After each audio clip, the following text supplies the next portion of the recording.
knowledge and social justice knowledge. And we believe that access to information is the first step towards achieving your rights as a human, and also self-development and self-betterment.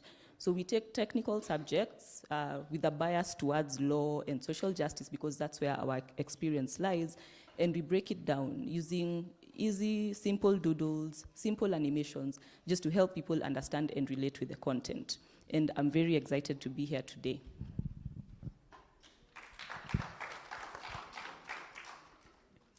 Good afternoon, all. You're well? You can take a breath. So my name is Maureen Chepkoech-Mtai. I serve as the focal point on youth and governance, United Nations Youth Association.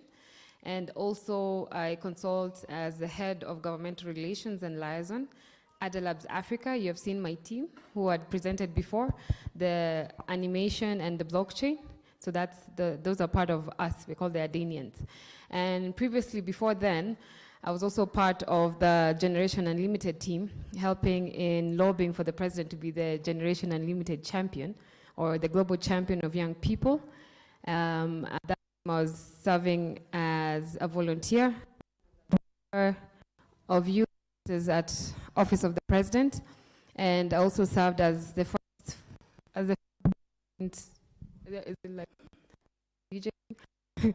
I served as the first focal point on youth at Council of Governors. I'm really privileged to be here, and I'm looking forward to the conversation. Thank you.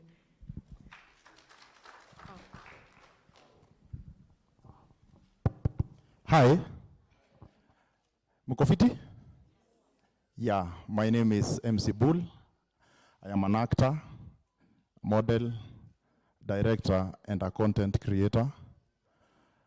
For the last 10 years, I've been in the entertainment industry in both the above roles that I've just mentioned.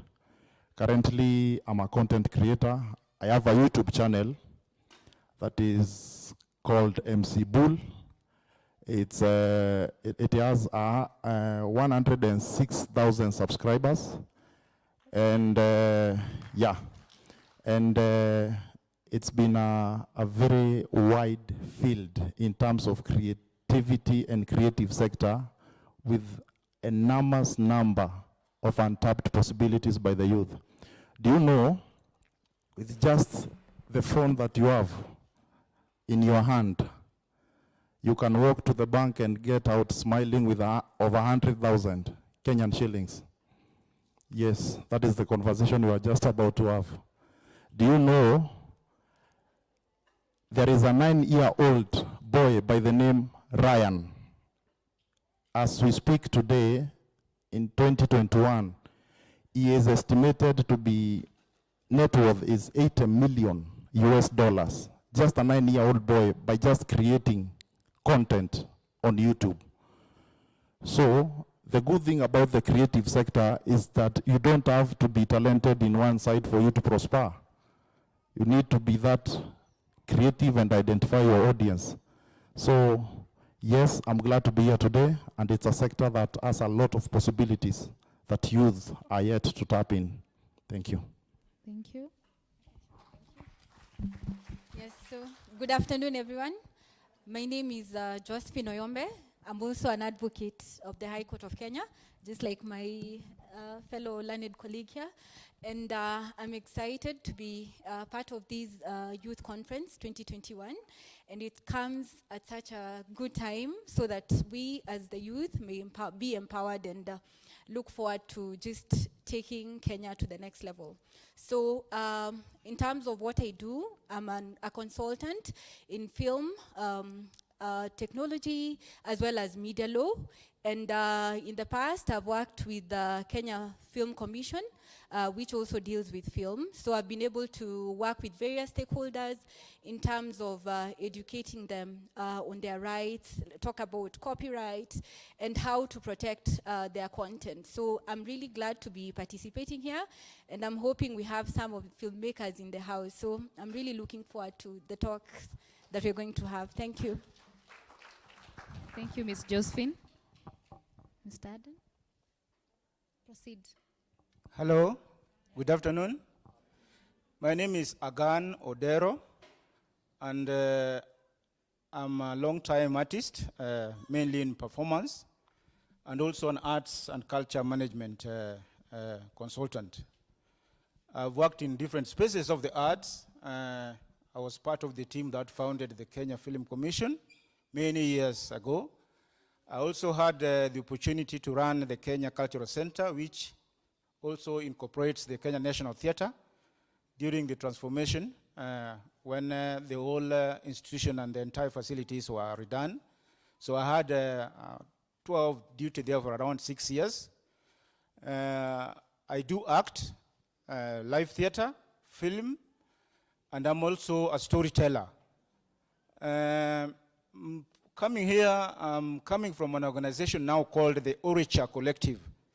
We use performance, we use art, we use different ways in which art makes meaning as a research tool, interpretation tool, and way in which different areas of our own human development sectors can be interpreted. So I'm coming in to join this panel from management and as well as being a performing artist in terms of my background. Asanteni sana. Thank you so much. What a great panel. A round of applause for them. We'll start off with MC Bull, and even before we go into the discussion, and I asked this question earlier, the difference between creative sector and the digital sector. And as you can hear, when they're just introducing themselves, they're talking about storytelling, they're talking about creating content online. There's also talking about performing, there's talking about culture and all that. And before is that we have transitioned in the sector from calling art and culture to the creative economy. And I'm hoping even as we continue with the conversation, we'll be able to understand what is this creative economy and how can I tap into that sector. So I'll start with you, MC Bull.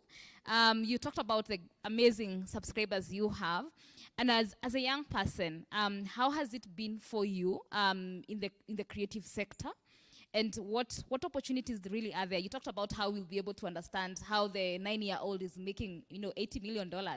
So we want to understand what opportunities are there for the creatives. Okay, thank you very much.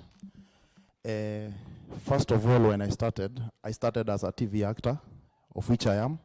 I've done a lot of TV programs. I've done movies that have won awards. And the experience has been good. But one thing I have to tell the youth here, it's a pain, and it's a very rewarding opportunity to be in the creative sector. That for sure, I can tell it from my experience. But now, we have also to inform that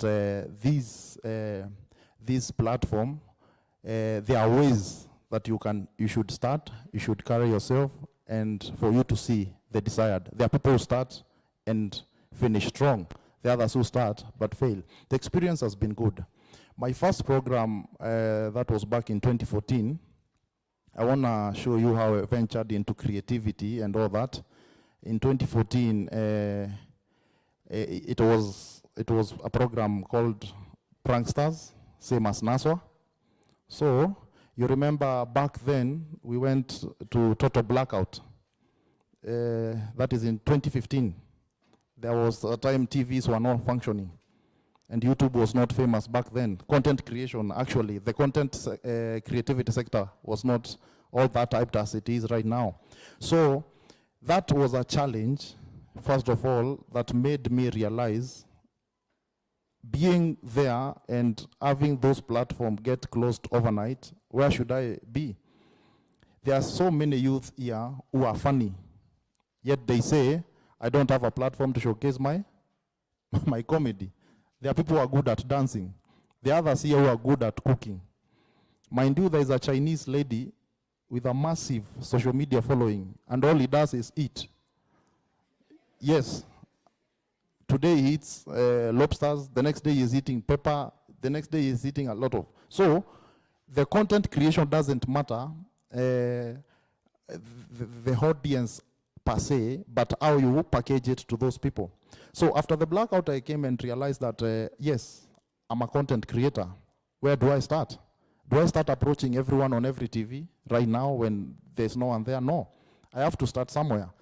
And the good thing about the creative sector is that it's not only limited to YouTube. There are podcasts, there is web content creation, there is web, there is Instagram, there is social media. That's why I also said I'm a director at Bull Entertainment, whereby we teach young people on how to start your social media following, where to showcase your event. Now, the experience has been amazing. It has been really amazing. Now, when I started the channel and everything, at first things were a bit tricky.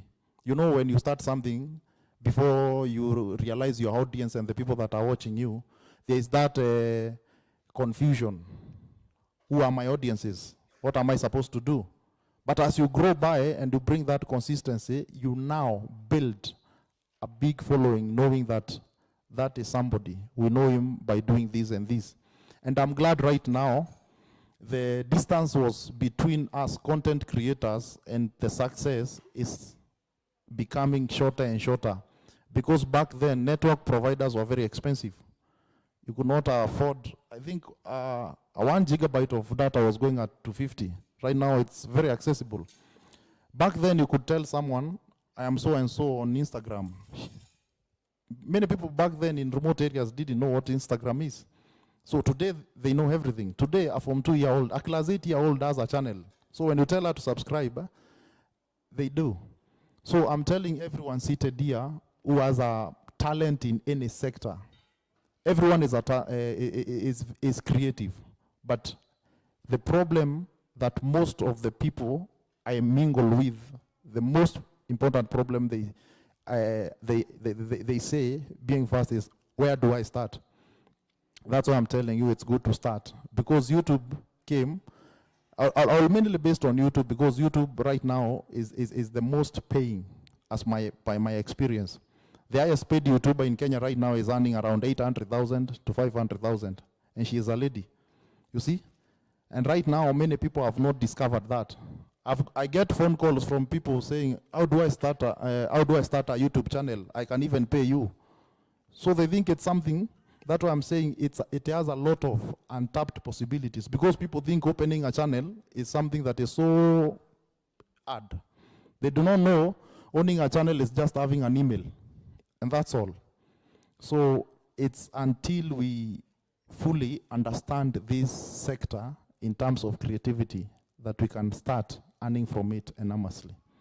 Great. Thank you so much, MC Bull. You've told us we just need to start, and for us to own a YouTube channel, we just need to have an email. You've broken down to the most, like the most little way that we can be able to understand. But I want to find out, what challenges also have you faced, even as much as there are these opportunities? What challenges have you faced? Like every business, there are challenges. And actually, I always tell the youth and the people in the house, if you start something and experience challenges, that's a notification from God that you are going far. I'm not also saying that when you start something and it kicks off right away, you won't go anywhere anyway.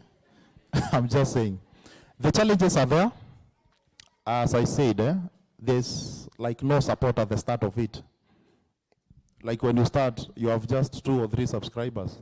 Hey guys, you know those people. Hey guys, welcome to my YouTube channel. Today I want to show you how to greet an old person. Subscribe, thank you. You see, there's no support at the start, because people haven't been able to recognize you by certain style. So that is challenge number 1. You need to build that audience. Right now there's someone with 1 million subscribers, and that guy, if that guy coughs just by coughing, it's news. There's someone by the name Logan Paul. That guy just takes a skater, goes to the ocean, he skates for 5 minutes, he earns his money. So I'm telling you how simple it is to be a creative by the social media and the platforms that we have today. So the challenge number 1 is lack of support as you start. But as you go, the support comes. Another challenge is lack of awareness. As I pointed out earlier, many people say, I know how to dance, but I don't know which genre of songs I should be dancing to. So I always tell people, have that awareness before you go into it, so that you will not lose the focus. There are many people who start such businesses. There are people who start amazing podcasts. They get views, but along the way they lose that momentum and they go back to square one. You see, you have also to see the future of that audience and the people. And trust me, I repeat this again, there is so much money that youth haven't discovered in content creation by just a phone, a stand, a light, and everything. You don't have to have a camera. Yeah. Great, thank you so much, MC Bull. And you know, he's a young person in this current generation. But I want to hear from Mr. Agan Odero. You have quite an experience. You've been, you know, doing creative in different sectors, storytelling and all that. I would like to hear your experience as well, so that we can also be able to see what opportunities you had then and what challenges, so that we can be able to see how best can we build better for this current generation.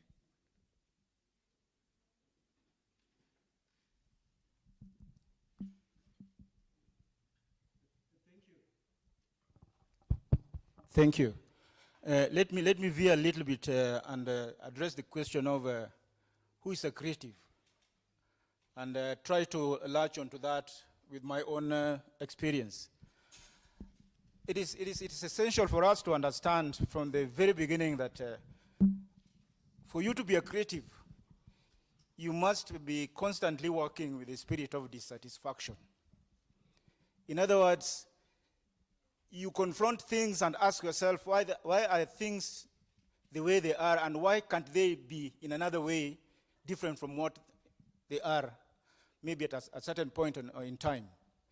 You must be able to find within yourself ability to imagine creatively, so that something that probably is not there can be made to come and actually be real in people's experience. If you're a musician, I mean, people have done music. There's lots and lots of music out there. So the moment you try to be able to find a tune that is going to give people a different experience, you go into your own imagination. So a creative must be somebody who is a constant rebel of the status quo. If it is music, how well can I be able to have and conjure up another tune that can be able to appeal to people much more than what is in currency? If I'm a painter, what is it that I can be able to transform these walls into so that it is better than, for example, the panels that we're seeing here? If it is fashion, if you're a fashion designer, it is like, well, there have been trends and vogues. How can I be able to reinterpret the human body so that I can be able to put something unique that can be able to make meaning to many people so that it is in trend or in vogue at that particular time? So the creative must be that person that is constantly rebelling against what is current and what is on and what is in vogue at a certain particular time. But for you to make meaning, you must be able to reach out to the people that will buy your creativity or what it is that you've been able to conjure up. And that's why now we talk about technology and digital space. The digital space is simply enabling you to be able to, let's talk in terms of the metaphor of bridge. You've got something that you need to get to the other side. What is it that can be able to make it possible for you to get to the other side to the person who needs it? So whether it is the internet, whether it is all these different applications, those are now vessels through which your creativity, the imagination that you've been able to have and create something new, can be able to reach to people wherever they are, so that they can be able to make meaning and probably buy into your idea. If it is something that you're writing, a novel, a story, if it is a film, they can be able to imagine themselves in that particular world and experience that particular story that you're giving them through film. If it is fashion, they'll be able to buy and make themselves feel that whatever it is that you've been able to design and make them put on makes them feel comfortable with themselves and project an image that they'd want the others to see them with. So being a creative is being able to imaginatively engage yourself and be able to use that imagination and bring something forth which is new. And new in this particular case might not that be in the sense of it has never been there in the world, but new interpretation of things that we've been able to find and we are dissatisfied with. So whether you're a dancer, whether you're a filmmaker, whether you're a designer, you are constantly not at ease with things. And you are selling emotion, you are selling meaning making. How can somebody make meaning out of what I've been able to come up with so that it gives them a new sense of themselves and a new sense of being able to enjoy themselves among other people? So for me, that was the spark that drove me into creativity. I grew up knowing that I like to be in front of people and be able to make meaning to them, perform, and be able to paint a world and make it real for that particular moment when I'm on that particular stage. So I did go to the university, studied business administration, went on and studied arts and culture management.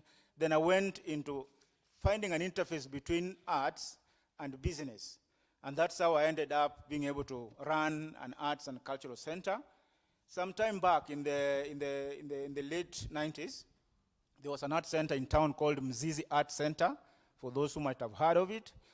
And then I also managed programs that was putting exchange linkages between East African artists and some artists in Europe, especially the Scandinavian countries. And then eventually, meanwhile, I'm doing this and also performing as a performer on stage, as a performer on film. Then I ended up also getting employed as the executive director of the Kenya Cultural Center, which also incorporates the National Theatre. And I served there for some 6 years, then moved on much more to consultancy. So in that particular journey, I've been able to find an interface between my own creative impulse and the ability to be able to want to make meaning to people using that particular gift of performance that I did discover I had, but at the same time combining my training, my formal training at the university in business administration, to find a way in which arts and culture management can be also make meaning in terms of interfacing business, earning, and livelihood through the arts. It's a long journey, but there is constant challenges, like he said. But for anybody who moves into the creative sector, you must be able to have a conversation with yourself, to convince yourself, what is it that I feel I have that can be able to make meaning to others in a very creative, imaginative way? So whether it is music, whether it is painting, whether it is dancing, whether it is design, must be true to yourself so that you can be able to move on. Invest in that, make it, skill it up, and find a way in which through using enablers, the technology and the digital space, you can be able to approach the marketplace, sell to anybody in Nairobi, sell to anybody in Mongolia, sell to anybody in South Africa, because the digital space makes it possible that the market is out there so long as it will make meaning to the others. Thank you. What a powerful presentation. Thank you so much, Mr. Agan. And he's told us, constantly rebelling the status quo. I think that was really powerful. Thank you so much. Is it most of the time people actually have very casual conversation and they say, "Uyo anakaa tu msanii," Is it that the way they look or the way they do their things, they're just doing differently? So I think I like that kind of, definition. So I'll go to you, Jackie. You're equally, an artist as well, or a creative rather.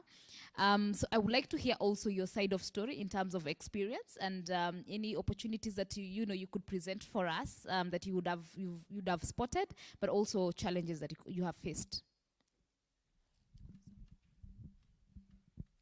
Thank you. So yes, when I was introducing myself, I started by mentioning the 3 different caps that I wear.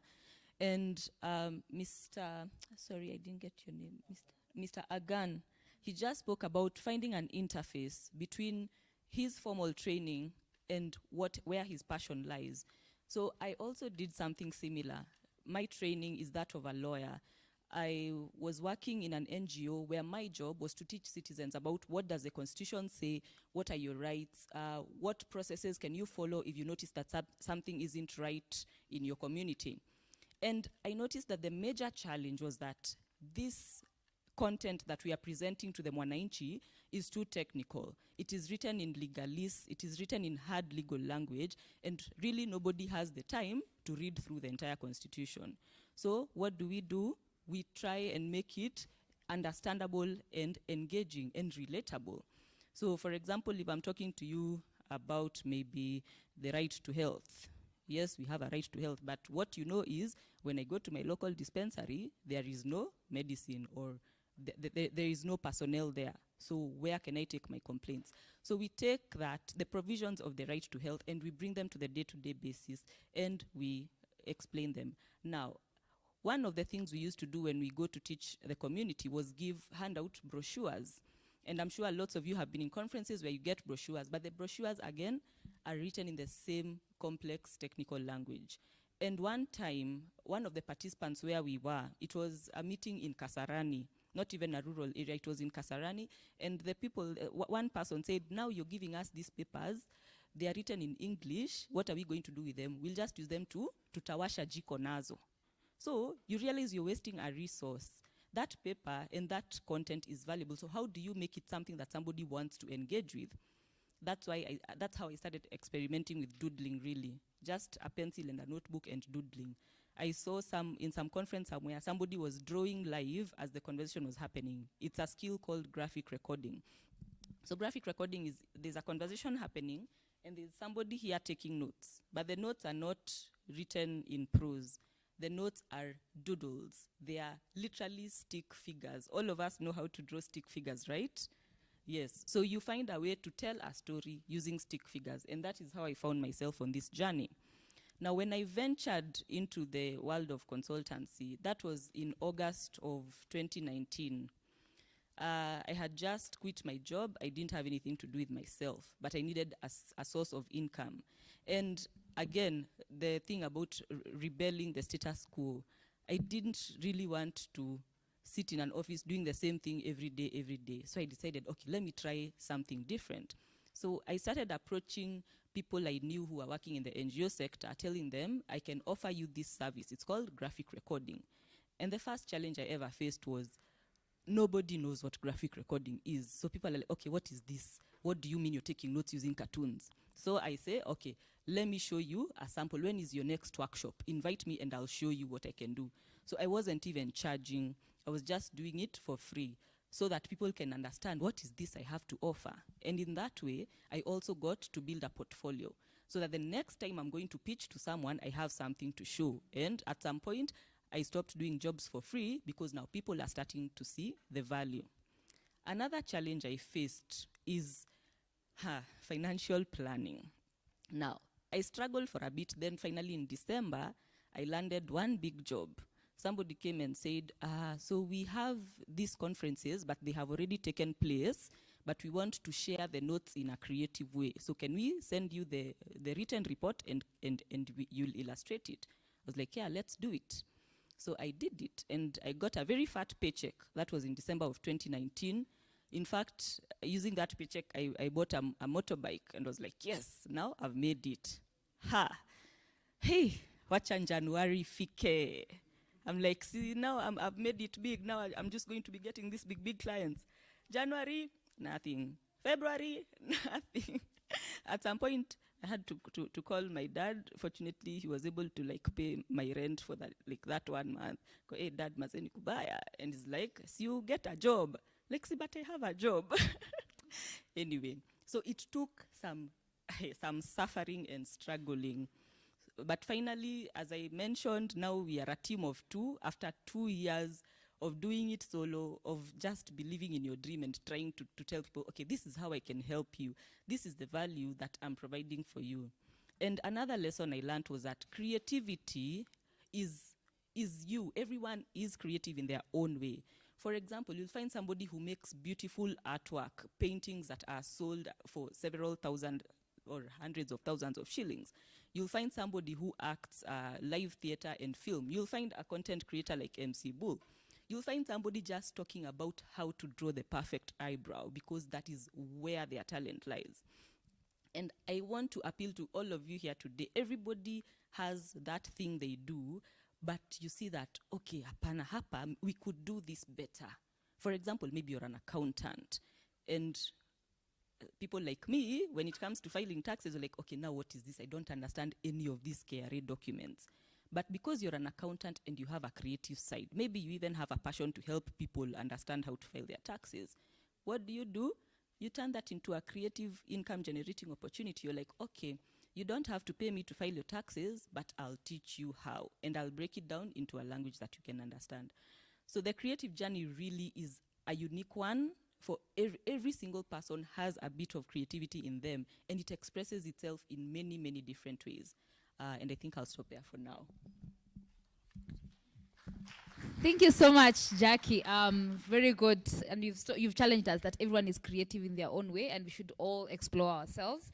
And I wanted us to transition. You talked about the financial challenges that you faced, and most creatives actually, I think it's probably one of those things that you usually have is that, you think you have the talent and, somehow the talent will provide. I mean, you live for the day and there's a whole discussion about that. But then also, there's a whole discussion about professionalization of the creative work that you're doing, or the talent, the skill that you have. So I'll transition that to Josephine. You have worked with creatives. You are an advocate as well. You are a consultant. You have worked with these creatives. And of course, there's a lot of discussion about, do even creatives understand their rights? Do they understand the value of the work that they do? There's a whole discussion. And I want you to talk to us about the value of the creative work that they do, but then also, how do they professionalize that work to be able to have an income for themselves? Okay, so thank you for that. Having worked with the creatives in the film sector, to be more specific, actually it's been quite a huge challenge, because for the creatives, most of them don't really understand the value of their work. So you'll find that there's that need to understand the value of their work so that they can be able to even generate that income and make some benefit out of it. So when we look at, for instance, generally the intellectual property rights, generally, you'll find that they are quite wide, and for the creatives in the various sectors, they need to have this awareness and also know what are there, what rights are there, and how they can relate to these rights, and for them to even understand better in terms of their creativity. Let's say I'm an actor or I am a musician. I would need to understand, how can I protect this work? And then after that, how can I generate this income? So as a result of that, and even from my experience and from working with the stakeholders in the film sector and the creative industry at large, in terms of Iep rights, we have a variety. So I'd want to talk about some of them. And these would relate to intellectual property rights being generally the protection of that product of the mind. As various creatives here on this panel have stated, we are all creatives. Yes, but we still need to protect this. So in terms of intellectual property rights, we have various of them. So we have, for instance, we have copyright. And for instance, the way Jackie presented earlier, that she doodles and comes up with ideas. So when you look at copyright, for instance, it's that expression of that idea you have in a tangible format. And once you're able to express it in a tangible format, then at least you can be able to protect it as part of your work. And as a creative person, you can now be able to be aware of, now I'm entitled to these rights from this copyright. The other types of rights that are also important for the creatives to be aware of and also know how to protect them would be, for instance, we have patents. So patents would deal with innovations. Innovations, and these are something that is novel, and it is intended to maybe provide a solution for something. And maybe to just try and expound on it, recently we had this COVID-19 pandemic that even required a vaccine to be created. So you'd find that these would entail various formulas to be put together, and that, again, just having that formula, you can protect that as your patent. The other rights that are there that are important for the creatives in the entertainment industry and just generally the creative sector at large to know. We also have utility models. And I know, yes, these might be vague terms for lawyers, but then I'm trying to really break them down so that we can be able to understand even if we are non-advocates. So when it comes to utility models, they are somehow similar to patents, but are different at the same time. So for a utility model, it's different in terms of it doesn't require that innovative aspect. It would just maybe be an improvement of an innovation that was already made. For instance, I'd want to just give an example and take us back to the 70s. We used to have these metallic jikos, and in the 70s, there was that need to conserve energy and just ensure that there's the environmental conservation. So we came up with a utility model of a ceramic jiko, which was an improvement of the metallic jiko, and it was even able to conserve energy more and even be more efficient, and it would protect the environment. So that would now consist of an example of a utility model. As I had noted earlier, that these intellectual property rights, they are quite wide, and we can't even learn of them in this particular session. So I'm just trying to mention some of the important ones, or some that I deem necessary for the creatives to be aware of. So when it comes to even running our businesses as creatives, we'd have to also protect our businesses. So we'd have maybe our business names, we'd have our logos, we'd have our slogans, we'd have an identity. So those also fall in the category known as trademarks. And if you look at the banners behind us, you'll notice that in every organization, you'll find that everyone has their own logos, they have slogans, they have different colors they identify with. So these are some of the rights that we as creatives need to know, so that after we know all these rights that are there, then we also have to be aware of how can we then protect this. Now that I'm a creative, now that I have this idea, and yes, I've been able to also convert it into a tangible format for it to comprise of a copyright, then how can I even go further to protect it so that I can have that legal claim on it? So additionally, we also have institutions that are mandated to register some of these rights and ensure that we as creatives, we are protected. We have the Kenya Copyright Board that deals with copyright, and once I have, for instance, I'm a filmmaker, I've come up with a film, I can go and copyright my film so that it's not subject to someone stealing my idea. Let's say I have come up with a song, again, I can go there and protect it so that I can have that legal interest in it and I can be able to protect it. So I deem those are some of these rights that are available for the creatives, and it is important for them to even understand them so that once we understand, once we protect them, then we can even now have the economic benefits. So economic benefits would come in, for instance, when we look at that copyright law that I've provided and the definitions. Let's say I'm a writer. I've written my book. Then it gives me various rights. I would have the economical rights to this book. I'd have the financial rights. And from there, I can make some income from that.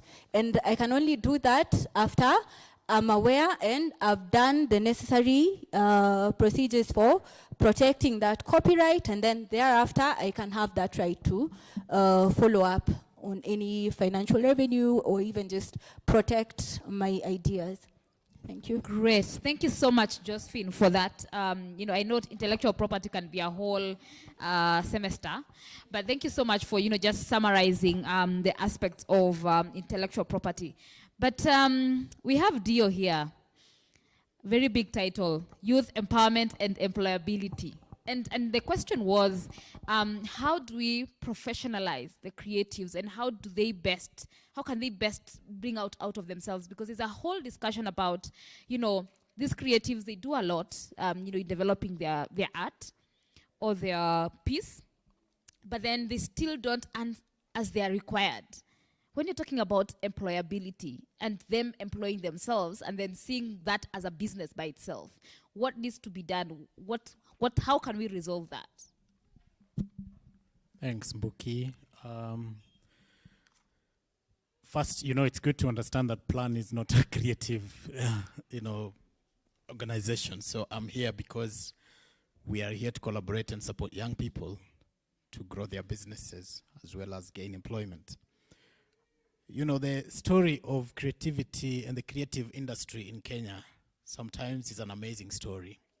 It's an amazing story because one of the days when I was in school, before I finished primary, they killed music and art and craft. Then along the way, they reduced the subjects from around 7 to 5. I began with 7, I finished with 5. But the bigger picture is, regardless of that, young people went out of the way to still demonstrate that they can be creative. I remember when my mom was joking, when those subjects were being removed, and she was like, who will be singing for Moi? Moi was being sung those songs and other things. But when you talk about enabling young people transform their ideas and mindsets and creative ideas into business, it starts from creating a brand. And I think it's two-way. I say two-way because we sit in between supply and demand. Supply is the young people creating their ideas and building that content. And then the demand side goes to the consumption as well as support from entities and players such as private sector and government. So for the young people, my contribution would be that start by defining your niche and knowing what you want to do. It's great for you to say you know how to sing. Like somebody said, I know how to dance, but I don't know to which music genre, right? So defining your niche is great.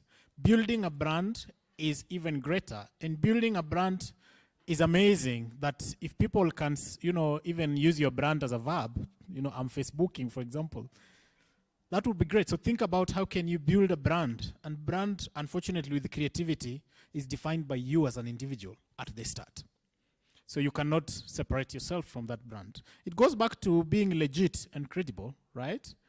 And then thirdly, it goes, I was making some notes here around be aware of who your audience is or who you want to make your audience be. That way you will not struggle when people say, hii ni ya watoto ama hii ni ya watu wakubwa ama hii should be aired at 10 p.m. or what. I think you need to really define your audience clearly. And of course, as you do that, understanding the policy gaps. I think we'll talk about the policy gaps shortly. But what learned friend was talking about, the bigger picture of making yourself informed about what you're doing would be great. And then what is really unique for you?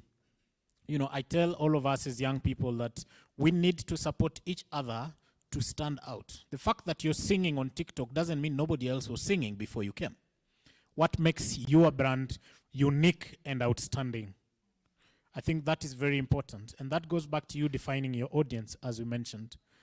The opportunity here goes beyond the creative artist. When we look at opportunities for business, I may not be a creative artist as my friend, but I can help them build a brand. So the brand strategists, we need to also think about creating a business around supporting the creatives. Somebody can sing, can create an idea. This is an amazing young person who created this notebook, right? We branded it and we support them. Among others, somebody thought of a brand to enable that person stand out. So there is business in the creative industry, even for those who are not actively creating. You can have a marketing skill, you can have a branding skill, you would be having some information around the joke of, how do I open a YouTube account, right? I remember one time in my hustles, one time in Uganda, I used to charge to open email addresses. But most importantly, I used to charge 500 Uganda shillings, which is 20 Kenya shillings, to send one song through Bluetooth. They didn't know that. Of course, I had sold that phone, so even better. The point is, there is opportunity in supporting that creative to be who they are. Because sometimes you are not blessed with all those knowledge and abilities. Does that make sense? Thank you. Wow, thank you so much, Dio. I think you've broken down very well. And we've started to begin to think about how do we utilize the spaces that we are in to be able to bring the best out of us. I'll go to you, Maureen. You have represented Kenya, young people in the biggest platforms, UN and everywhere else. And of course, in Generation Unlimited as well. I wanted to find out from you, with the spaces that you've interacted with, and I know other countries, in terms of creativity, they are able to actually know how much it contributes to their economy, and also the government also invests in it to enable that environment. I want you to share with us best practices. What opportunities have you seen in those places that you've been that we can be able to borrow as creatives in this country?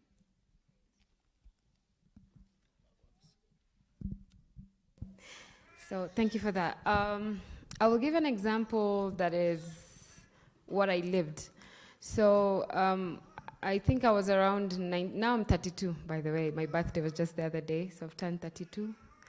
I know as women we don't like saying our age, but there's a relevance to what I'm going to say.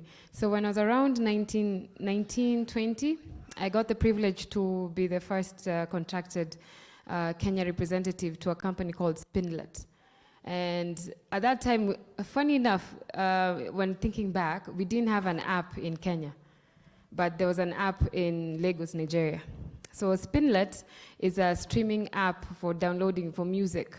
And we are partners with Universal Records and BlackBerry. So I was contracted, and therefore our headquarters in Africa was now in Lagos, Nigeria, Victoria Island.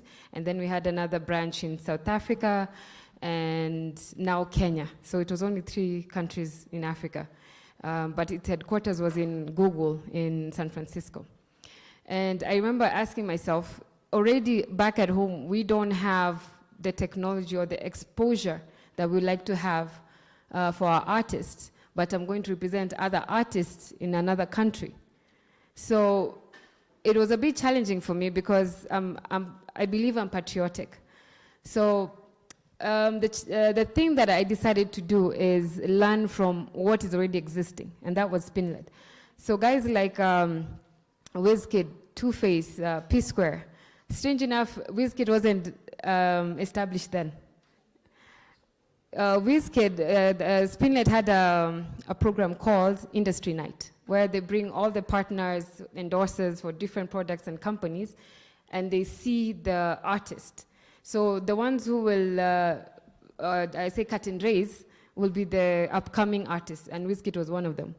And then the established artists now, then it was P-Square, Two-Face, those ones are the ones now will come and close, and guys will get all pumped up. So I remember when Wizkid came to perform on stage, everyone was just looking at this kid and saying, no, wait, what is this kid saying? Like, his music was not connecting to the people. They're looking at him like, it just doesn't make sense. But when the other artists came, Two-Face and everyone else came in, they're all excited and jumping up and down. And then one lady is the only one who stood up and said, that Wizkid, that one has a future. What he's coming with, people are still not there yet, but he'll bring change. And, well, fast forwarding, of course, you can see the change that has come with it. And that was something that I borrowed and came back home to try and calculate. And one of the things that I ended up doing was contracting our artists. Getting the guys who were in the industry, Victoria Kimani, Prezo, Abbas, all these artists. And I remember when I came to introduce this project to them, they were all looking at me like, it's Nigerians, wanakonga conmen hivi, so we're not sure, ikawa tatupe pesa, ama itakuwa another story. And I remember when they first got to the platform, because the issue was you sign a contract, then they put up your content. And then your content now is spread into worldwide. And I remember when Ulopa saw his content is being put up, is being shared in a country he's never been in, including Egypt, European countries, and you're saying, so where's the money? Because at the end of it, that's what we want, right? And he was shocked to see that you can actually tabulate it. There's a back end to it. You can see the coverage of first where your music is being embraced, and second, how to monetize now that you've seen. So already it gave them an exposure to know okay, I can work my demographic. I don't have to sit here in my hometown to get money. There's so much out there waiting for me. So that's one thing that I realized, that we have talent, yes, but we don't know how to monetize our talent. And that's what I would say I don't know if I say the westernized countries have understood. They have known how to monetize the talent. And then on top of it, there's lack of classification of the levels of the creative economy, which means there's room for no clear taxation. There's no protection when it comes to contract agreements. There's also you can't get an extent, if there's a financial institution that wants to support you or give you loans, they can't, because there's no clear framework. So those are the things that if we are able to just curtail them or even mitigate them, our country will definitely, when it comes to the creative economy, will flourish very big, because we have the talent, we just lack the business concept of it. We also lack a way of streamlining it so that it's not taken as an informality, because that's another challenge that we have.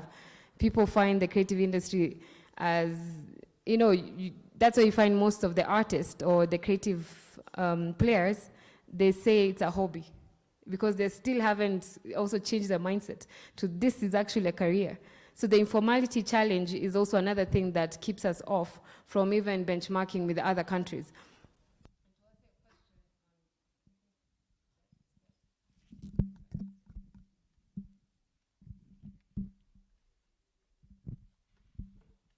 Okay. So when it comes to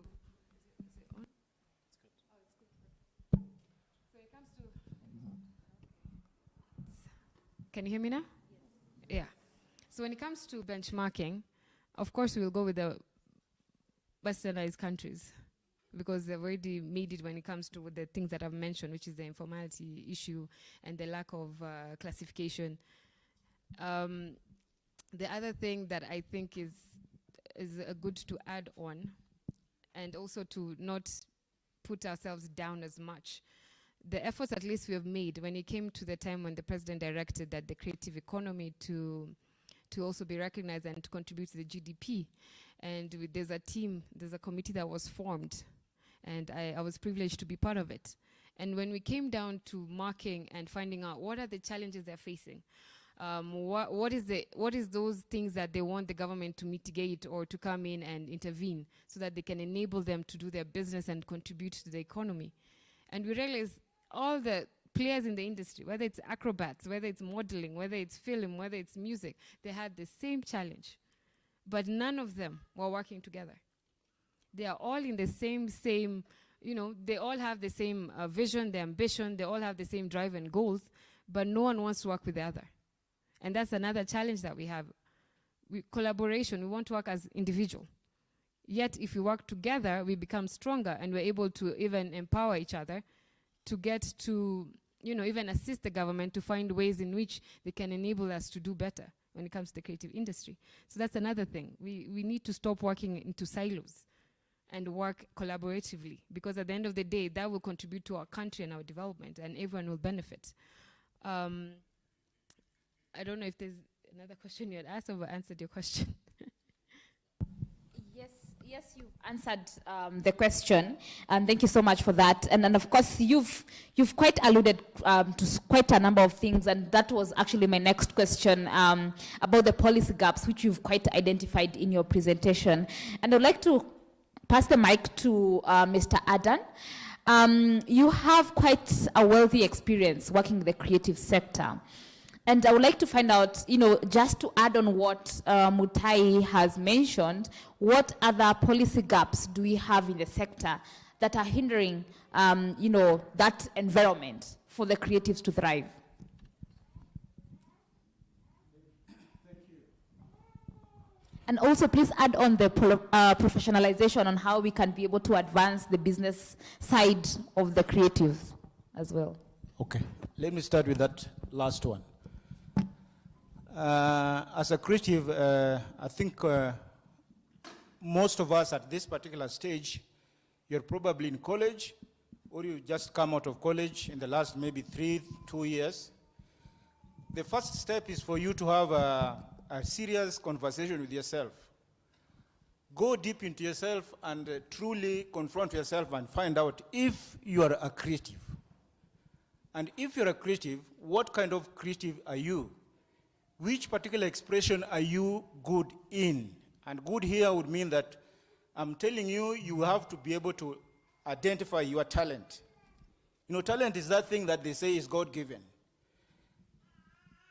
Find out if you're a musician. Don't go with an opinion that you are, but truly search in yourself to find if you are a musician. Don't go looking for something that is cool or even in vogue. You might not be a musician, you might be a writer. So the first step is have that conversation with yourself, find out who you are in terms of being a creative. If you're a designer, go and find out that.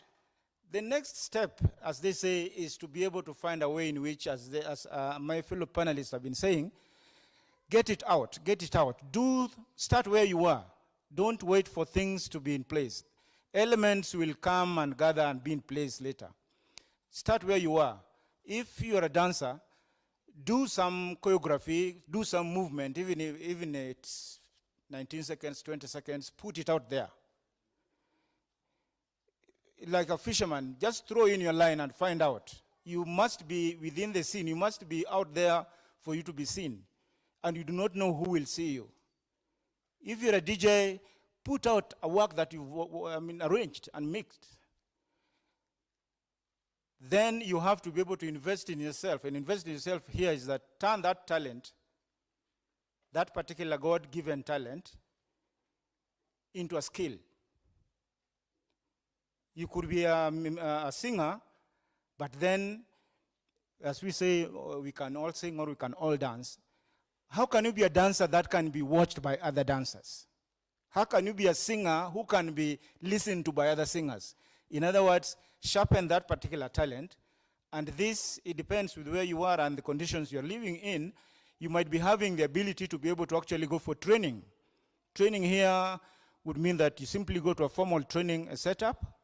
If you have ability to pay for it, I think we are all familiar with the likes of Eric Wainaina who had to go to Berkeley to be able to do a 4-year, 5-year training in music. But before that, he had been able to discover that he was. And his work was out there. But then he knew that I need something else to turn this thing into real skill. We are all also, I think, familiar with Lupita. Lupita went to an acting school for, I think, 3-4 years. After being able to do a lot of stuff here, that is the process of training. But you might not be like, you might not be the Eric Wainaina or the Lupitas. You might not have the ability to be able to pay for that training in terms of formal setting. What is the other avenue? Try to find out if you can be able to have either apprenticeship or mentorship. Latch on to another musician, join a music group, join an acting group, join a designer, learn from somebody hands-on. It might be a longer journey, but sharpen that particular talent. Put things out as you're doing this. In other words, take the advantage of the digital space, the technology, put it out there. If you're a dancer, does dancing mean that you can only be able to perform on a stage like this? Haven't you seen advertisements that are done using movement? What does movement mean to other particular areas of expression or other areas of the marketplace? How can you be able to make that movement make a meaning to animator? So you are constantly searching and putting on your expertise. You are turning that particular talent through training, whether you are just latching yourself hands-on to somebody or going through formal training, so that the skill that you have can actually turn into competence. This time round, you are up. In other words, you can be noticeable. We've got DJs and DJs in this country, but you can be able to count 10 or 5 names. What is your journey to those 5 names? If you're an actor, what is the possibility that you will be among the 15 actors that are counted in Kenya in terms of the work output and what people are seeing? If you're a painter, the same. So travel that particular journey. It is difficult. It is not easy. It is personal. It is not a crowd thing. So the difficulty is that they've said, latch yourself and find a way in which you can be able to do network, link yourself, synergies. If somebody would want to be able to see your work, do work for free. Do not think of money at that particular. Don't even run away because no money is coming in. Do a lot of free stuff, as she was saying, that she was doing a lot of that free stuff to people that she was coming across, meaning that your work is getting seen out there. So the money, especially in the creative sector, the truth is that it will take very long time to come. But for the resilient who will be able to stay the journey, you'll be able to swim to the other side, in which now the calls will start coming. So those challenges are there, but you have to be able to make sure that you really deal with them head on, and you are constantly on the outlook. You don't rest. You are always out there. Who is the best dancer? Who is doing a dance production? Can I go and see their moves? What choreography ideas do they have that I have not seen? If it is music, is my music pop? Is my music a different kind of music that can be sold for people who are making videos, films? If you watch a film, there is always the soundtrack. Those are musicians, they're creating those things. So you do not have to be a pop star for you to be a musician. Find your niche, as my fellows said. If your niche is being able to write music, you cannot be able to sing, you don't have the voice. Write music, give it out freely to the people who have the voice to try it out, until probably 3 or 4 numbers of your written music will be out there. People start noticing that there is a music writer, there is a songwriter somewhere. So that conversation you had yourself, go the full length. Find the conversation identifying in what kind of creative you are, what particular training do you need to sharpen that particular skill, and that skill becomes a competency, then you move into the marketplace where the business comes in. He talked about the brand making. You might not be the everything. You cannot be the musician, you cannot be the composer, you cannot be the performer, you cannot be the person selling the music. Find out who is interested in the business environment in terms of selling creatives, in terms of managing creatives. If they can be able to do it pro bono because you don't have what to pay, if they are able to take chance with you because they're also investing as managers so that their work can be seen, latch yourself with them and make sure that your work is out there through other professional eyes. That makes the work reach a stage where it can be able to be sold. Quickly to policy gaps. This particular sector is one of the worst sectors in this country, unfortunately, in terms of the policy and legal environment. The learned friends here talked about the fact that we do not have the legal instruments that exhaustively address the need of transferring that particular creative product so that it can be able to make wealth or create income, because for it to be able to do that, it must be made into a product. And that product can be secured so that when it is sold, the money flows back to whoever originated that particular product. The legal environment we have is not good enough. Whatever the instruments that are there, those people are supposed to be secured by those particular instruments are ill-informed about them, so they do not know at what particular time are they giving their work freely, or how are they valuing themselves. As she said, is it below? Is it up to what it is? But there are professionals who knows that this song is worth 20,000, 100,000 if I'm selling it to somebody who is going to use it for 20 minutes in a commercial. The creative do not have to have that particular knowledge, but through linkage and network and synergies, you can be able to latch onto the other professionals who can be able to advise you on that. If you cannot afford their fee, ask for them to carry you along until one day you'll be able to make the money come and you can be able to pay. There are different people also looking for opportunities like you. Things can work without having to be paid up front. The cultural policy in Kenya has been in the making for the last 38 years. And it is not out of the cabinet office as we speak today. And that is dangerous, because if there is no national policy on culture and heritage, it means that nationally, in terms of fiscal planning, nobody is thinking of you at the treasury, where each and every year the nation plans and decides What particular resources are used for what where? The only policy that has been passed, I think it was done February this year, is the music policy. So the culture and heritage policy is still stuck at the cabinet. The film policy, the frameworks has not been put in place so that the implementation can be done properly. Creative economy policy is still under discussion for the last 7 years. So it is grim in terms of the environment. So what do we do as young people? What do we do as youth agenda? I think youth agenda in terms of priority should be able to join those who are advocating for change of the environment that deals with policy for the creative sector.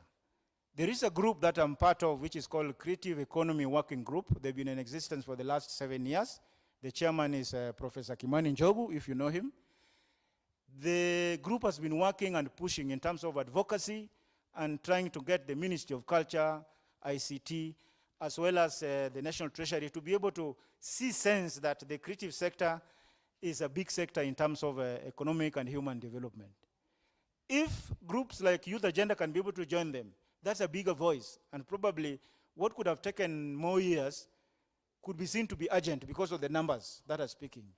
So in terms of the environment, in terms of the policy and the legal environment, the instruments are not favorable, meaning that the Youth Agenda should be able to join those teams to make a difference. Thank you so much, Mr. Agan. You're even giving us action points, what we need to do out of this. So thank you so much for that. The reason why I wanted you particularly to speak about them is because also Mr. Wainaina, the Director Youth Affairs, Nairobi City County, has just joined us. And I remember late last year he had reached out to me because they were developing the framework, or rather the policy at the Nairobi County Assembly. So I hope that session with Mr. Agan has sort of given us, or has given you a pointer in terms of what exactly the Nairobi City County Assembly can be able to address in terms of culture and the creative sector as a whole. So at this point, I think I can ask as many questions to my panel. I think they're very rich. They have quite a wealth of experience.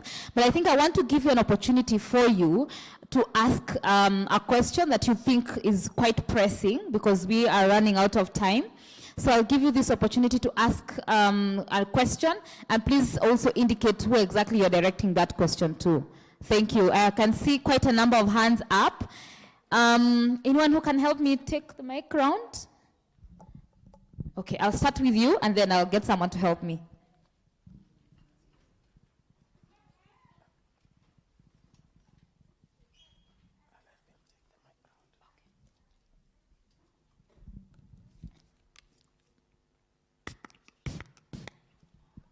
My name is Venus Naliaka, and I'm from Busia County, but niko sahi Nairobi juu ya shule. So my question ni towards support. Like for my case, ama acha niongele penye natoka, ya unaweza pata kaa mi nilimaliza high school, but I had this talent ya kuimba, si ndio? So nikamaliza high school, but sasa wazazi hawakuwa na that enough money kuniingiza college. So nikabaki home karibu 3 years. So nikiwa home, sikuwa pia na hiyo do. Yes, I had that passion ya kuwa designer pia. Sikuwa na pesa ya kuenda training, kutrain kuwa a designer. Nikaanza kujifunza designing through online YouTube. After kumaliza, nikajaribu kidogo huku ushago pia kupata nini inakuanga ngumu. So nikaachana na designing. Nikamit best yangu fulani ni makeup artist. Akani inspire, nikaingia nikajifunza makeup. Nikaiva vizuri kabisa. So kujifunza makeup nikajoin kole. Kuingia college, si nikaanza kufanyia watu makeup hivyo. They liked my work. But sasa nilikuwa nafanya for free. Nikaa unajiexpose kwa watu. Unafanya hivyo, ikapita tu time. Yani ikakuwa nikaa kawaida. Mtu anakuja, na ilikupaka hii makeup, Venus ndo alinipaka. Mtu anakuja, Venus unaweza nipaka makeup ya birthday ama makeup ya wedo. Unampaka, unamwambia si uniachie kitu kidogo. Mtu anakuambia, niko mbaya lakini nikiwa nayo nitakupea. Inaisha hivyo. Tena wewe ataambia mwenzake, Venus alimpaka hii makeup but alimpaka free. atakuja, Venus, niko na bash fulani naenda ni ya beshte yangu, nataka unipake makeup. Hivyo tu nikapaka makeup hivyo, nikaendelea, ndo kitu nafanya sai.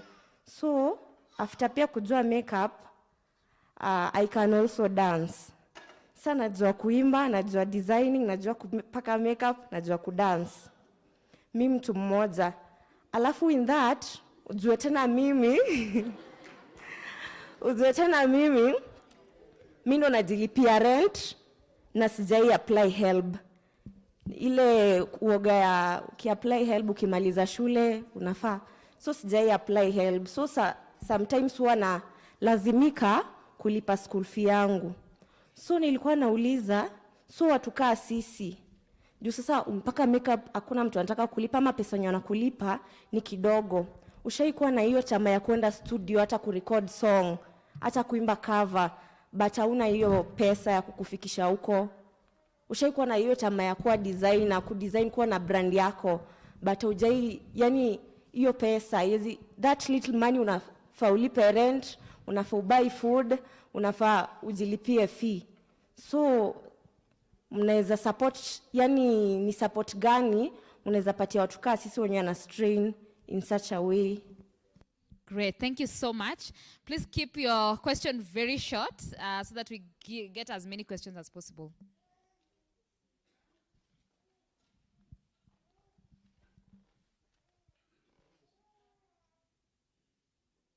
So much. I want to ask something about traditional knowledge. Iep Rights, I think, have not, for quite a long time,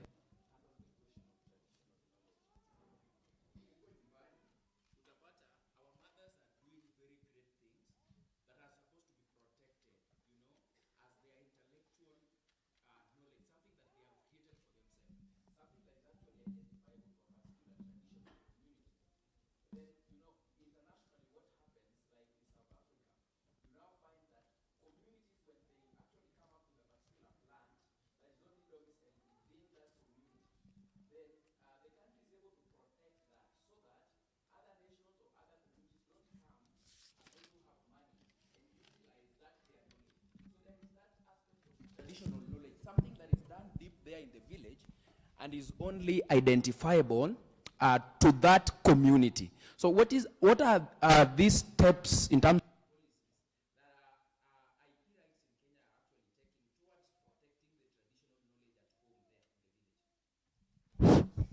Thank you. You can proceed. Let's just take all the questions.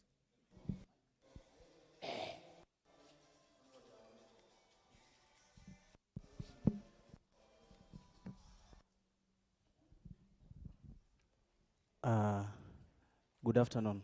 Good afternoon. My name is CJ from Plan International, and I have various questions. I'll try to be very fast. The first one is directly to Mr. Odero. I believe that is the name. I was looking at you and I got a lot of kutamani kukaka wewe, but ni sawa. Now, what is the difference between, because you said you've done filming, theaters, so I know maybe we have people in the room who have tried doing theaters. We have them that are feeling like, nimefanya theater, but I feel like tena naeza fanya filming. So what is the difference? How do someone feel the difference between the two? This goes also to Ras, and that is MC Boo and Josephine. I realized I also have a YouTube channel. It's called CJ Art Production, the A-T-A-R-T, CJ Art Production. So one time I realized that one of my content, ilikuwa imewekwa hapo hivyo, content claim. So how do you remove the content ID claim on a YouTube channel? Because like she said, Naliaka, sijalisema Naliaka. Naliaka mentioned something like she's struggling. You find we do not have resources to do all these things, but when ushaifanya bado tena mtu anakuambia imekuwa claim. Naona unajua vizuri content ni yako ulijaribu kutafuta. Another thing is I have tried going to auditions many times. Hey, nimejaribu bana. Hey, nimeenda huko. I have gone there, mpaka za TV, mpaka za billboards. But you find wale tu watu wamekuwaga pale, the people we've known them for so long. Watakuwa shortlisted, utabaki hapo na uliamka 5 asubuhi ukaenda tao. Unaona? So how do we get the new talented artists in Kenya to be shortlisted kwa hizi auditions? Because watu wakisha make it pale juu, sisi wenye bado tukuko chini, we just want to be killed like that. How can we be helped? Another thing, this is so to MC Boo, when you're mentioning things to do with the YouTube, I don't know whether to meet you in person after this, but then let me just ask, how does someone manage a YouTube account? Because this is also something that maybe people who have YouTube channels and accounts, maybe they are facing such kind of difficulties. And maybe when you manage your account, when do you start getting paid? What is the maximum number of subscribers? Because per now, maybe niko na 400 and maybe 50 subscribers. So how, what is the highest number of viewers you're supposed to have? What is the highest number of subscribers you're supposed to have? Jackie, you mentioned something to do with the laws of Kenya and all that when it comes to Vituna art. So I'm asking that what the right channel to follow when maybe someone wants to own, because I have a production, I have people together with the crew. I've been looking forward to register this group. So what do I need to do, process from A to Z to register this kind of a group? And how much? Because kuna maybe 1, 2, 3, how much does it cost? MC Boo together with Odero again. One time I happened to be, okay, I did an extra cast, kwa Kina, that is Africa, Maisha Magic. So my question is, how do artists, like the upcoming one, you've done like an extra. So what do you do to at least next time be seen? Because when we were there, we were called and it was a big team, so ilikuwa ya Zora plus ya Kina. So unaambiwa tu, nyinyi hii team kujeni side. Nyinyi hii team kujeni side. Tulikuwa nafikiria tunaenda kwa Zora kushtukia unaona uko kwa Kina. Sasa unashindwa rada ni gani? But anyway, that is that. What can you do to accommodate all these new artists when you come? Si niliwaambia mimi nimejaribu hii kitu. Nimetembea bana. Yeah, nisitaki kuuliza maswali mingi. Let's have the next question. A lady, please.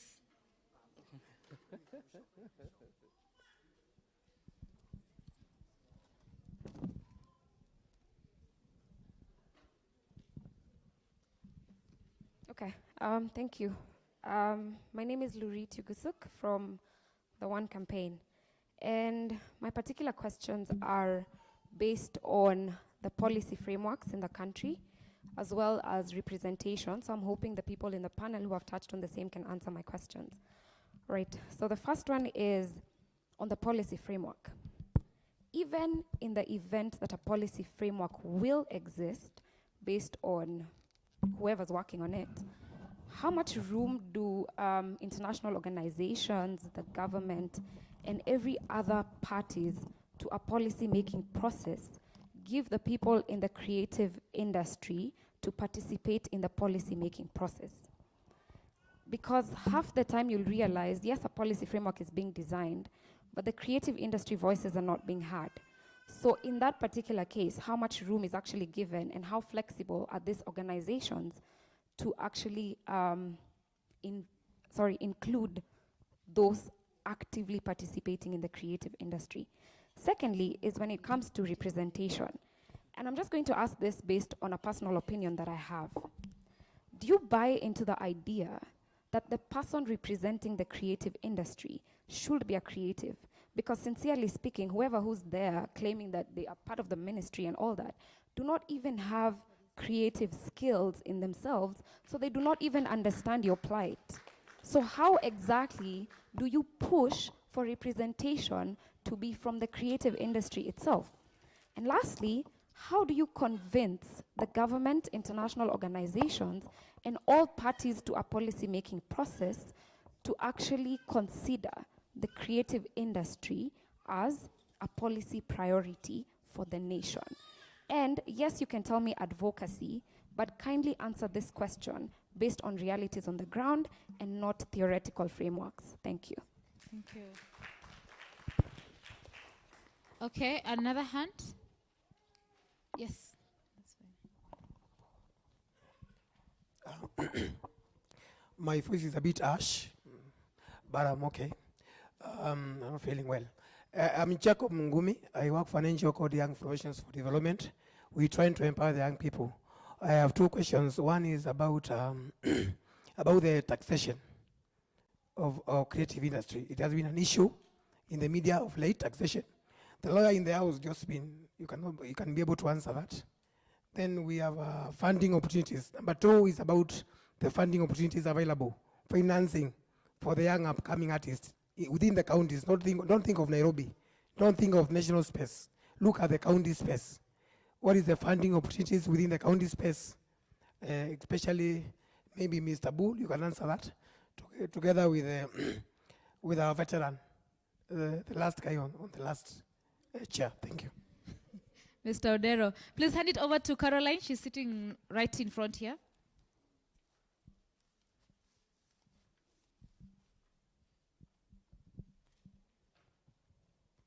Thank you so much to the panelists. It's been quite an enriching conversation, and sitting here representing an international organization, I feel challenged, and that's the essence of having these conversations. Because we have mentioned the creative, or also called the orange economy, but I feel there is still so much work that needs to go into it, especially if we're going to talk about decent jobs in that sector, because it's not just a job. I mean, you have highlighted some of the challenges you face, but also what you're asking for in terms of support to business development, which would help her, for instance, know that once you have a gig, then it will be dry for 3 months. So how can you better plan and not go into this shock when jobs don't come by? And so that's a challenge for us. It's an area that we can really, really look at, and together we will not develop a project for you. We look at how is it that we can come together and understand what the challenges are, engage with the government as well, but you at the forefront. My question is, have you considered unionizing? No surprise, because I come from the ILO. Have you considered forming a union that represents you? A union that would allow you collective bargaining, engaging with those contractors that you work with. Because then that type of platform, you can't ignore that. And it will also be the platform where you engage government, especially, on some of the key issues facing the industry. Because yes, in the last, especially with COVID, some figures were thrown around on contribution to GDP. We're like, okay. I mean, look at the digital economy. It's newer compared to the creative economy, but there is so much focus there because there is continuous research on how much the contribution is. But there is also the element of, let's talk about it, taxes. How do you do the tax thing in your space? Because then that catches the attention of the government, because that's revenue as well. But we'll be very keen to look at unionization as well. I think it will be a vehicle that can unlock a lot of doors. Join COTU, and then you have a champion. Okay. Caroline, thank you so much. We'll talk more about that. There's a hand behind Caroline. Excuse, just before. Good afternoon. Just before that, let's have Good afternoon. I am Bildad Makori, a student from Chuka University. I pursue mass communication. And I have a question to MC Bull and maybe any other panelist who is in a better position to answer this.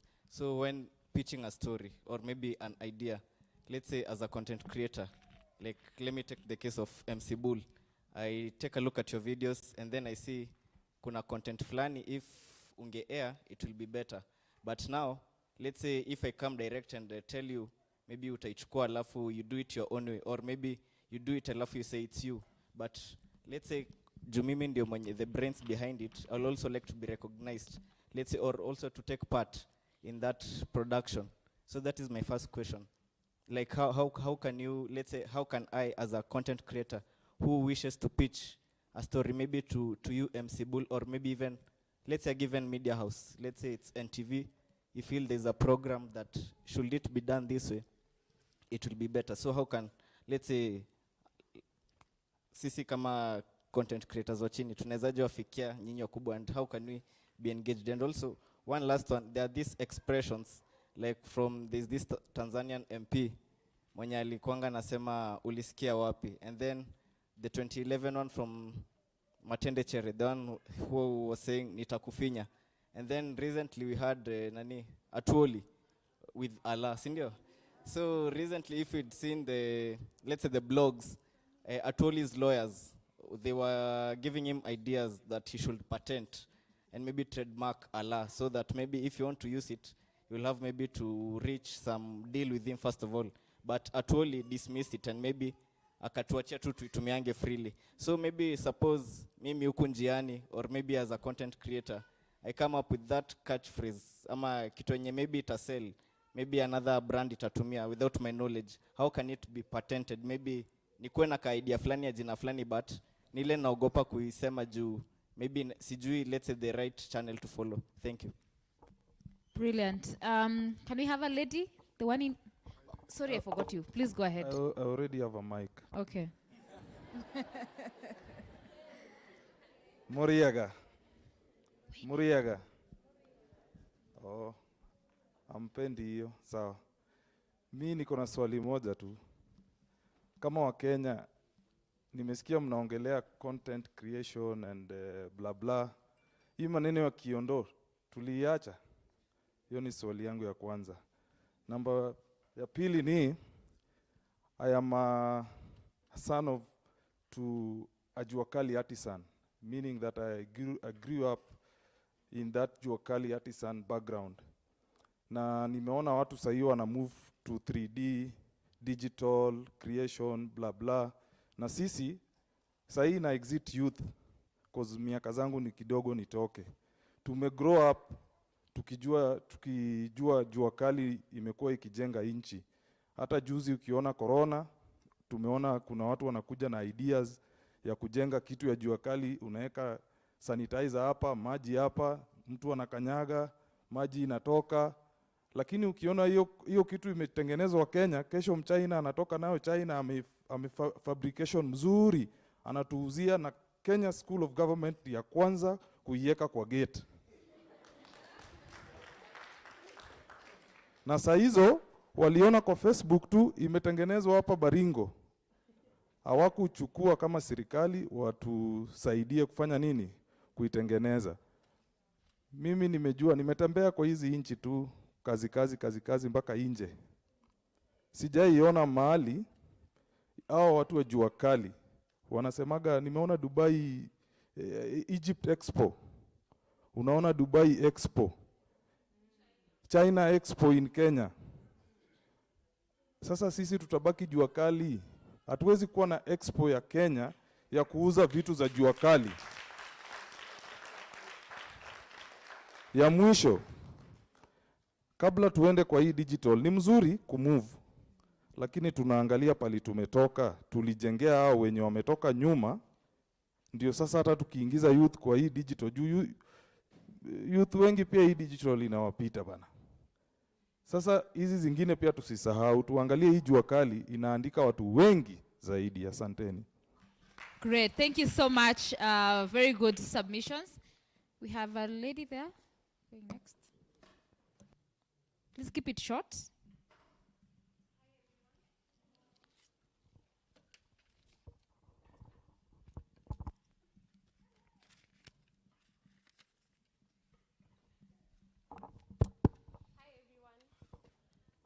Makrina, a geospatial engineer by profession, and also CEO and founder of Bintisodo Foundation. So I'm very passionate about women empowerment and, teenage moms and all that. So I have a question to you, Dio, from Plan International.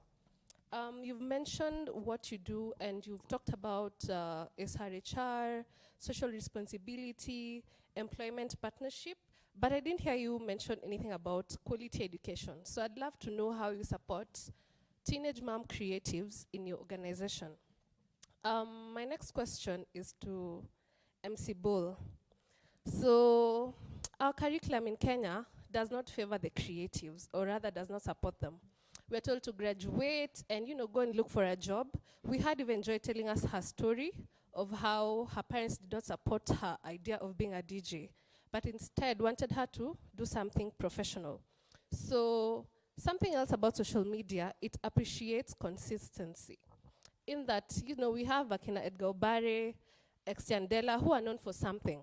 So you mentioned about it was a pain. Your journey was a painful one, somehow. So our generation, we live in that generation pap. When we put ourselves into doing something, a project, we expect pap results. And when you start something, it's not always easy. So what is something you would tell a creative in this audience who's at the verge of giving up? Or rather, what's something you tell your younger self? Because I know it was not easy to get all those 100K followers. Thank you. Good. Next question, yeah. Good afternoon, everyone. So my name is Eric. Actually I have two questions, mostly towards either Maureen or Dio, or whoever will be able to answer it. A few years back, there was something called, rather, a government initiative called Ajira.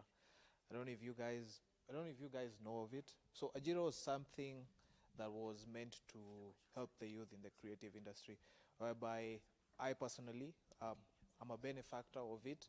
I got one gig, which I'll get into that my next question.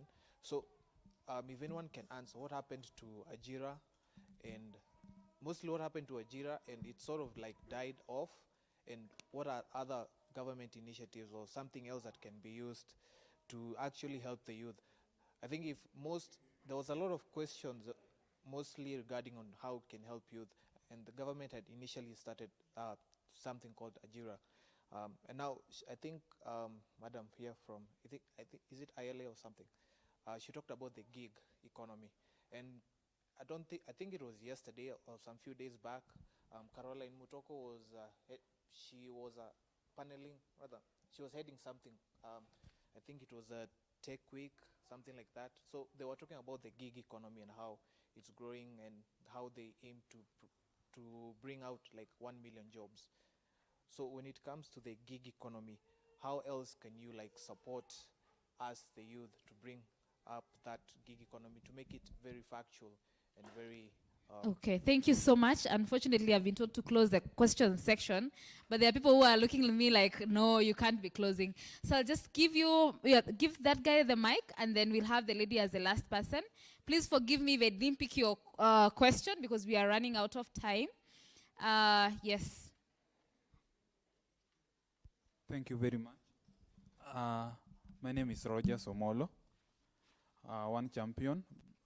But apart from one champion, I run a youth-led organization in Homa Bay. We work with young people living with HIV and disability, and we are trying to address stigma associated with HIV and disability among young people. My question, first is a comment. There is as we can see, there is a gap in terms of information gap, how it is flowing from the young people, even from the people in the panel. How are we going to address information gap? And for Plan International, there are issues to do with the role of CSOs in terms of creativity and identification of talents. What plans are you having to identifying skills and talent, especially in the heart of the villages? Thank you so much. Thank you.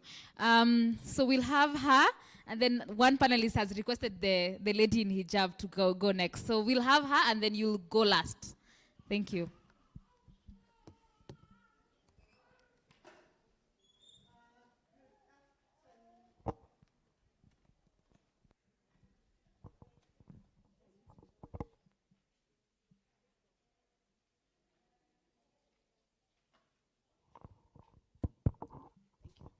Good afternoon, everyone.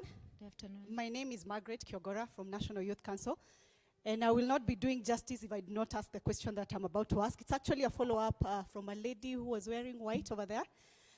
We are a microwave generation, most of us. We want things in and out so fast. Maybe this question is for DJ Bull. Maybe you can be able to enlighten us and most of the youth. How do you deal with challenges? Because you can imagine you started a YouTube channel. I'm sure it was not easy. We always hear the success stories. No one tells us of the journey. So I think it will be good for us to hear the journey. And then also the next question is, how do you deal with cyberbullying? I'm sure you've been bullied and your content has been put down. How do you deal with that? I'm sure it will help one of us here. Thank you. Thank you. The last question. Quickly. Thank you. Hamjambo. My name is Sadale. I'm from Plan International. So thank you for noticing me. I've been raising my hand all along. But my question is first is to you. So job creation, government officials are making it easier for the youth to get job, yeah? But on the other hand, they're making it harder for the job creators, yeah? In terms of tax pay. So you find majority of job creators, they have the massive ideas. They have the incredible idea how they are going to create opportunity for other youth that in Kenya. So what happened is that the tax pay, it's higher than how you're going to earn. So how will the government make it easier for the youth when it comes to tax pay so that the other youth in Kenya will be much easier for them to get those jobs, yeah? And I had 3 questions. The other one she asked, but the second question is for the MC. Do you feel, as a job creator in Kenya, do you feel like the policy of job creation has to be changed? Thank you. Thank you so much. We have quite a number of questions, I think, to the panelists, and I'll add one more question to all of you. Please tell us the top 3 priorities for the sector. What are those priority things that we need to address as stakeholders? We have quite a number of stakeholders here today. What are those 3 priorities for the sector that we must be able to consider? I'll start with Mr. Agan Odero. Please address the question that have been asked to you.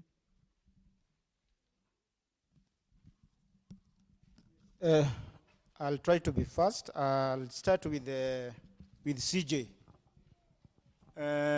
Film and theater, both are creative ways of telling stories. One is live, real time. It is happening now, and it starts and ends real time, face to face. The film medium then is different in the fact that it gives the opportunity for a story to be told using a medium that goes beyond real-time presentation. So you act real-time, yes, but then it goes through the process of editing and all that is done in filming to create a product, which in this particular case is the film, and that can be able to be sold, watched, taken to different spaces and time, away from the initial live performance.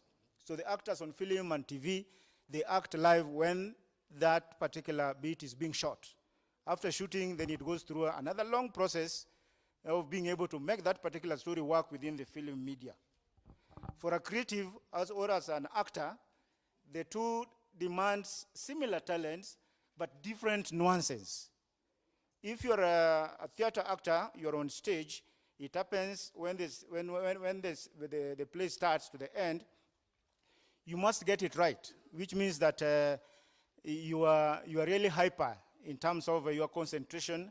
You are making sure that that character convinces the people sitting there when they're sitting there. There is no way in which you can be able to act little bits of pieces, store it somewhere, and then join them later like done in film. In terms of talent, there is the nuances of the fact that in film you have to be able to move much more towards naturalism, which in this particular case means that if you're acting, it has got to be natural. It is as if it is happening in a natural setting without thinking that there is an audience watching. So it's little things like being able to talk loudly or whatever it is. Those things are toned down. You see, you don't have to show huge emotions. You don't have to shout. Projection is low because it is real. It is intimate. The camera is the eye of the perceived audience or the watcher. But in theater, you have to talk to the lonely person at the back to hear you the same way the person in front is hearing you. And you must make the emotions and each and everything that you're doing, the actions, to be bigger and out of life so that it can be able to capture that particular story within that time frame. So artistically, there are nuances. Film, in terms of advantages, is better because if you're an actor in film, you can be watched in Japan, you can be watched in US, you can be watched in Senegal or Uganda without you not being there practically. That is the advantage the film gives this creative artist who is an actor in telling that particular story. Another question from you is, yani umejaribu auditions mpaka karibu uchoke. Mimi jibu langu ni kwamba usichoke. That is the life and the experiences of an actor. Go to each and every audition, even if it is the 300th one. Why do I say so? Audition is being able to pick you out in terms of interpreting a character that the director or the person who is producing that particular piece thinks. And the fact that you fail an audition does not mean that you are not a good actor. They look at different things. You might be a very good actor who is 27 years old.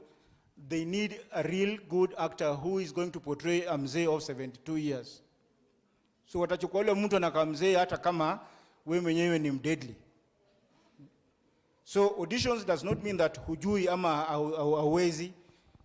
Ijashikana na ile character yule mtu anatafuta katika hiyo story yake, because they're looking for something that will be able to make that story become real. So katika biashara ya audition, usichoke, endelea nayo kabisa. Of course, there are negative things. There are people who are probably, because they are not professional enough, are casting their relatives and their friends. But then that reflects itself in what kind of product are you going to have at the end? And how long will you sustain just having your relatives, your friends, in a product that is not going to make meaning within the marketplace? So kuna vitu nyingi hapo hivyo, meaning that even the new talents will make a breakthrough, because there will be that particular director, that particular producer, who is looking for fresh new faces to tell stories that are different from what is seen within the market. So it does not matter, continue doing that. There's this particular question of how do you improve? The same answer. Leo we ni extra, lakini kesho utakuwa utero.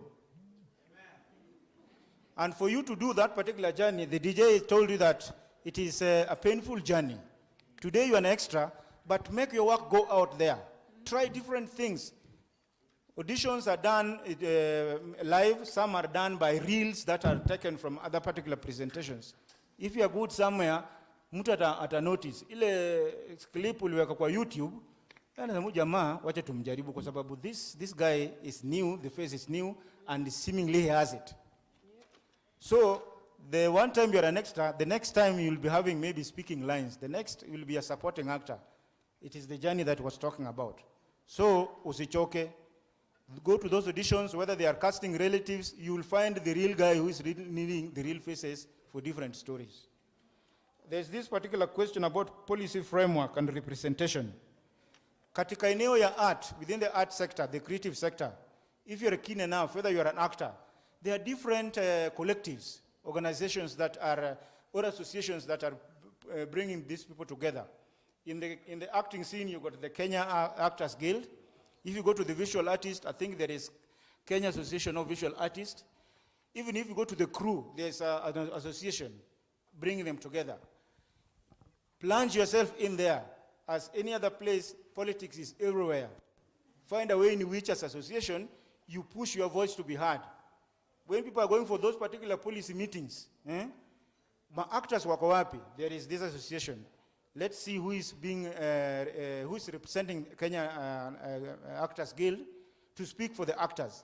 Na watu wa crew, na watu wa models, and people who are directors. I think there is also a Kenya Directors Guild.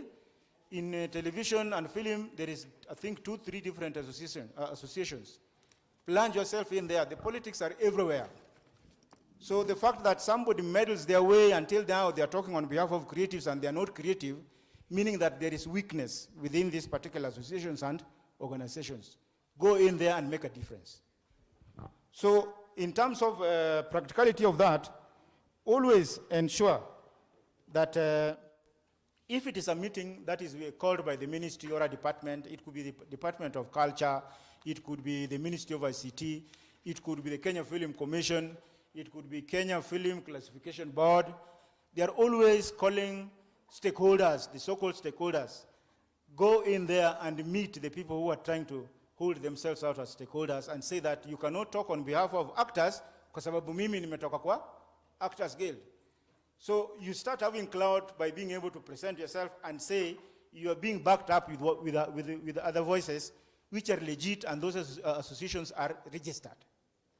So in terms of practicality, you have to play the politics and get in there. That's when a creative will be able to talk on behalf of creatives rather than giving chance because of weaknesses for watu wengine kudoea na kwenda kuongea kule mbele. I think another question that was specifically to me was, I mean, she talked about why don't they form unions, zipo. In arts and culture, ile politics iko pale sio rahisi. There is Kenya Musicians Union. The people who are in other genres, like theater, I think in fashion, modeling, there are also organizations. But to be able to get a unified voice for the creative sector as a whole, so that they agree that so and so can be able to go and talk for us, has not been easy. The kind of fights that are there, sio rahisi. So I think in terms of affiliating with KOTU, there is a union that covers, I can't remember its name, but it is Kenya Union of Workers who are working in entertainment and I think media, and it is a long name. But the politics there, just like in any other place, is no child play. They are there, but their voices are not coming out because of intra-sector disagreements. And the fact that if I don't lead, then this thing does not work out. You know that kind of the Kenyan thing. We are all Kenyans in this room, so we know. Kama sijaongea hiyo kitu haipo. So I think lastly, for others also to be able to talk, I think there is that question about Jua Kali. When you talk about Jua Kali, it is bigger than the local scene. It is the priority and the strategy of a government, of a country, to be able to find a way in which they can be able to project themselves within the international scene. You will not see the Kenya Jua Kali Expo held in Dubai if it is not a Kenyan government project. So do your work, being able to lobby and advocate and say that this is Kenya, this is what Kenya can offer to the world. Can you be able to push it? But I think that for those who can remember, there has been an expo, Jua Kali Expo, yearly, some years back. Ilikuwa ikienda mara Mombasa, saa zingine inaenda Nakuru. It has been making rounds, but locally. Lakini ile idea yako ya kuenda nje vile unaona za China hapa, hiyo ni ngumu kidogo, because it needs the muscle of the players within that sector itself to be able to push and lobby the government so that by the time it leaves the border, it is not just a Jua Kali of some guys coming from a certain part in Kenya, but it is now a Kenyan face. So again, the politics there is not easy. It depends with the players and the stakeholders within the sector. So how do they get involved with the ministry dealing with industry, investment, and all that kind of thing, plus even the foreign affairs? So it is quite a maze that you must be able to deal with. I think I'll leave it at that, yes, so that others can be able to work. Yeah. Yes, thank you so much, Mr. Agan, for that presentation or that response. We are overboard, and we have also been hosted here by KSG, and I don't know whether you want to forgo your lunch, because now they are sort of saying that we have to go for lunch or forget about it. So I think I'll just request Victor to come guide us. I don't know what's the next way. We really have very good questions to the panelists, so I don't know what's the way forward. Thank you so much, Buki. Apologies, guys. We've been requested to go for lunch. We only have 30 minutes. They serve from 1 to 2:30, and we only have 30 minutes remaining. So I kindly request that we proceed. I know some of you had already asked the questions. I would like to ask the panelists, if possible, you can note down some of the responses to those questions, then we'll be able to share with the participants. I kindly request you to do that. So in the afternoon, we have another session that is, again, we are 1 hour late because we were to start the manufacturing sector at 1 p.m. Kindly. Thanks so much, and kindly, let's proceed for lunch. We apologize for that. Yes, so kindly panelists, we have a gift for you. You have done a good job. My apologies, we are not able to do your last remarks. Because of that, Plan International has said that they want to give you a gift pack. So panelists, please don't go as the rest of us go for lunch.